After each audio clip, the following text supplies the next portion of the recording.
Witold Zechenter w lesie koło Pieśnicy. Myślę o tym chłopcu.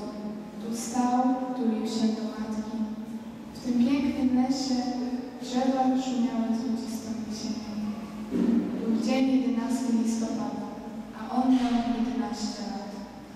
Wielu było ludzi razem z nimi, lecz on nie widział nikogo, tylko matkę. To od niej oczekiwał ratunku.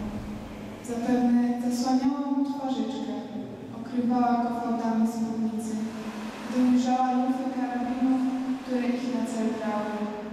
Kto upadł pierwszy? Matka czy synek 11-letni?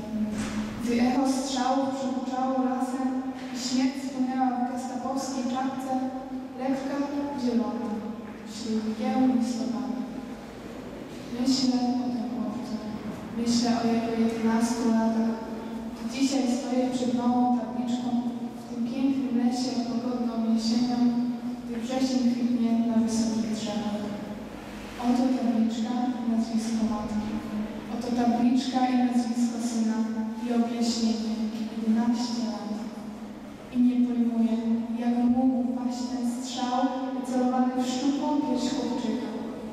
A może jeszcze gdzieś tam w jakimś świecie jeszcze ta lufa jest i ręka ta i oczy, które spokojnie, wolno celowały i szumią drzewa.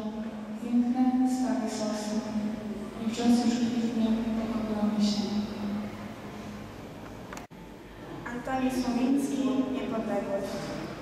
Ach, jakże nie mówić o tych dniach radości, o tej chmurnej jesieni, gdy w szumiącym wietrze szedł nad miastem rodzinnym pierwszy powiew wolności.